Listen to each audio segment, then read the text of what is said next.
Hi, I'm John W.E. Some of you may know me as the biggest Command & Conquer fan ever. I'm here today to tell you about something bad that happened to me last week. I had this horrible dream. I was interviewing the dev team for the next upcoming game, and it went something like this.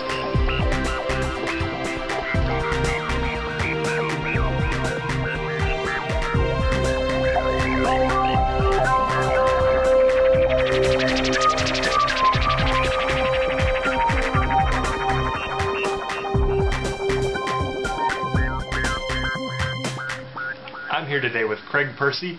He's the art director for 2.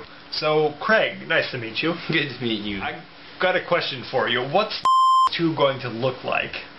Well, see, there are 3 distinct factions that we're really working on differentiating between.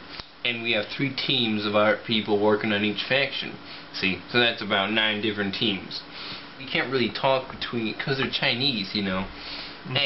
But they sent us some art anyways. This team over in America, here in the USA, and they gave us this concept. They're working on, you know, pop culture, TV, matinee shows, you know, Saturday morning cartoons, and the sponge tank is their next contraption. The sponge tank.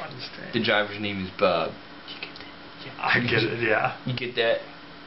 Okay, so what inspired the look of the Chinese-U.S. alliance now, this for is this just game? really funny because I have a good example right here. You know, we have these fireworks, you know, made in China, shot off in the U.S. of A. You know, Wow. yeah, just hold on to it. This is yours. There's one word: patriotism, nationalism. It's just a little bit of gamer lingo. Yeah. And I went outside one day and I saw a flag, and I said, "This is what the units need to look like. A lot of red and a lot of white and a lot of blue and a lot more red from China's flag. The units are all flappy looking like a flag. Oh, it's so patriotic. It gets me every time. When you destroy an enemy unit, it blows up in stars, not regular explosion. It'll be stars, you know. Oh, and one more thing. I have a flag for you. Just hold on to it.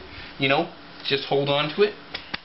This is just a really fun atmosphere around the office. Sometimes we have office squirt fights, and occasionally we've ruined some equipment, but it doesn't really matter because this game is going to have excellent sales. Oh, hi. I'd just like to show you a little bit of the art direction here. I'm just going to demonstrate a little logo. It's pretty cool. Alright, so I'm thinking USA. Add a little extra down here, and there we go. We have our USA logo. It's as simple as that. Alright. I'm here now with David Jerusel. He's the story director on 2.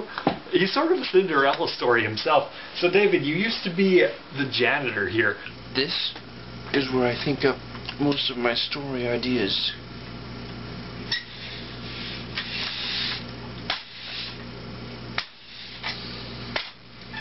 I'm getting one right now.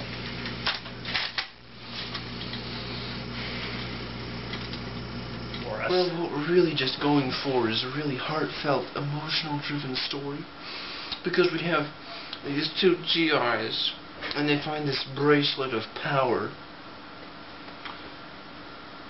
And they have to destroy it because it's evil. And what they really need to do is go into the heart of the enemy's base and throw it into the nuclear reactor.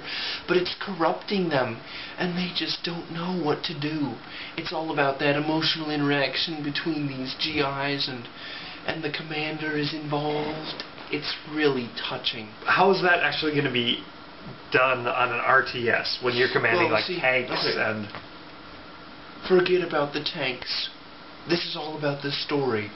We have a lot of FMVs in store using a lot of different out-of-work actors and pro wrestlers, and even this one, we can't name any names, but NFL pro quarterback from the Green Bay Packers, and the one name we can release is Jim Carrey. Okay, now I'm here with Clifford Warling, the producer for 2. How are you today, Cliff? I'm doing well. How are you? Great, thanks. I got a question for you. What sets 2 apart from all the other games out there? Well, if we look at it, what really sets it apart is the innovative way we're seamlessly integrating purchases into the actual game system. To start out, everyone will have an infantry to play around with, and a plane, and a tank. Those will be your starting unit. Now, if you want to do an engineer rush, if you want to do the rusher tactic, you know, if you want to be a rusher, you just pay a few extra bucks, and we can hook you up with an extreme rushing tactic. You'll get 5 tanks. They'll all be invincible for about 30 seconds, so you can pound into the enemy's base. You know, sell your Conyard for 20 extra tanks, bam, they're dead. You can do it, you just need the cash. It's like little add-on expansion packs all the time. Yeah, that's really what you're... that sounds really customizable there. Like, exactly. Customization, seamless integration of customization. I love this game already. Seamless integration of customization. The fans out there, it's going to be great, okay? I've played this a lot. This team has loved making this game, and you're going to love playing it just as much as we have loved making it. It's phenomenal. Okay, great. I really like this game. Great. I got one last question for you, Cliff. Let's talk about support. Post-release support. Well, what do you plan to do there after the game's out? We've already gotten 6 patches done, and it hasn't even been released yet. You know what this means for the future, right? We're going to be patching all the time. We will be doing this for a long... No, this is the long haul. This is the real deal, you know. And, okay, we're planning to support our game for 2 weeks after launch, until we announce the release of our next game. I mean, 3, but I didn't say that. It's just the game that will come after 2. 2 weeks. Great. Cliff, any final words to all your fans out there? Fast, fluid, and fun. We even have this great, you know, office atmosphere where we can just go around and shoot squirt guns. We just have these squirt gun fights all the time. I mean, we're having a lot of fun making this game. You're going to have a lot of fun playing it. Yay-haw! Riding a bull through the office with a squirt gun can't be beat. See you later, partner. Glad to hear about this new 2 game. I look forward to it. You're going to love it. And you are too. You can help us turn this dream into a reality.